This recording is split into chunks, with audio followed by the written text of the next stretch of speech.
Berbahagia sekarang menjadi hal yang penting, apalagi di saat pandemi. Kalau orang selalu bilang imunnya harus naik, salah satunya dari bahagia, gitu ya.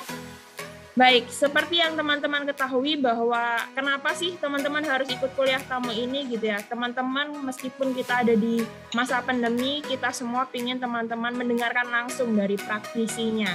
Dari Bapak Asep selaku narasumber, pengen cerita nih seperti apa sih audit investigatif itu yang ada di Bank Mandiri gitu ya. Karena audit investigatif ketika teman-teman nanti akan bekerja di dalam sebuah perusahaan, audit investigation tidak menjadi bagian yang terpisahkan baik dari struktur organisasi yang mencari profit ataupun tidak mencari profit gitu ya, sehingga selalu akan ada pemeriksaan independen yang bisa menghasilkan mitigasi risiko gitu ya, bisa memberikan early warning, memberikan keputusan yang menjadi lebih baik sehingga perusahaan bisa berjalan secara efisien dan efektif.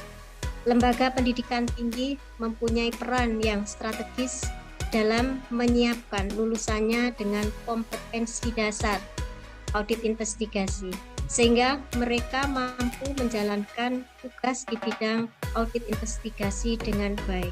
Untuk itu, lembaga perguruan tinggi dalam mencetak calon-calon profesional di bidang akuntansi, di bidang audit investigatif maupun akuntansi forensik perlu mempertimbangkan keselarasan antara kompetensi dasar yang dikembangkan dalam pembelajaran dengan kebutuhan dalam dunia profesional.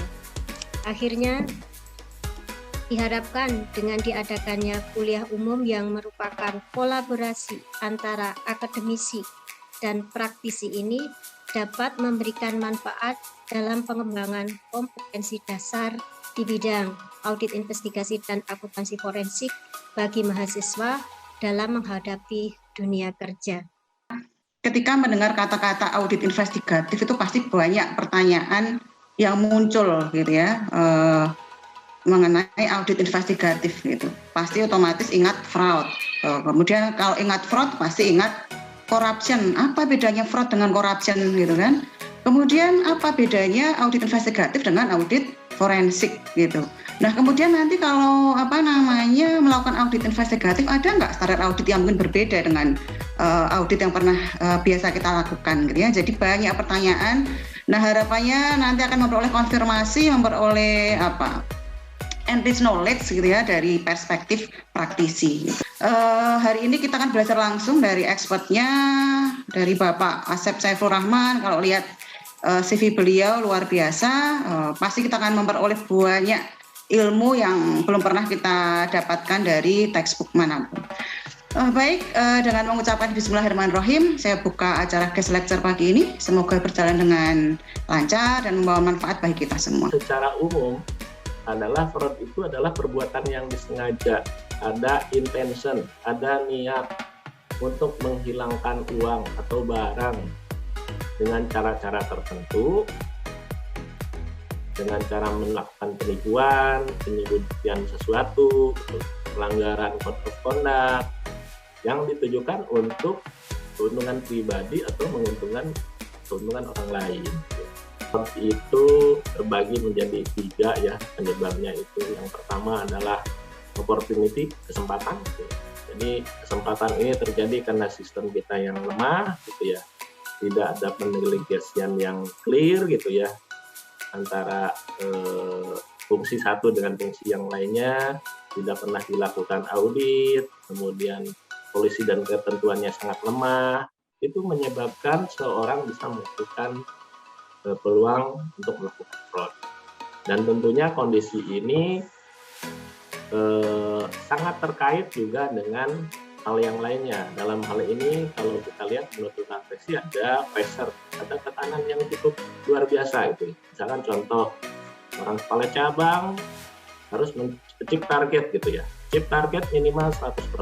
Perkenalkan, saya Saskia Karit, anggota tim dari Pak Asep di Bank Mandiri, khususnya di Direktorat Internal Audit Senior Investigator. Itulah sih, yaitu ada 4 pre-simulation, jadi berulang-ulang, kalau zaman sekolah dulu ya gitu loh, itu diulang-ulang gitu supaya sama, diulang sama nih, itu pre-simulation. Nah, itu sebetulnya banyak banget kekurangannya, jadi nanti teman-teman bisa lihat gitu.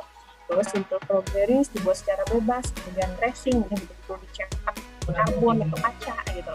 Itu bakal banget kelihatan kelemahannya, kepengetahuan banget. Jadi possible deh sebetulnya kalau mau manipulasi tanda tangan. Kemudian digital copy karena zaman sekarang pakai pandemi ya, jadi semuanya serba digital. Itu bisa masuk dari teknik manipulasi. Berakhirlah kuliah tamu pada hari ini. Saya harap kita bisa bertemu lagi di waktu berikutnya, di waktu yang lebih baik, keadaan yang lebih baik pada saat pandemi sudah mereda dan bisa bertemu secara luring.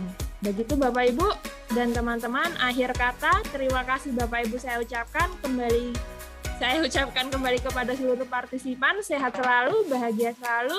Salam bela negara. Assalamualaikum warahmatullahi wabarakatuh. Waalaikumsalam warahmatullahi wabarakatuh.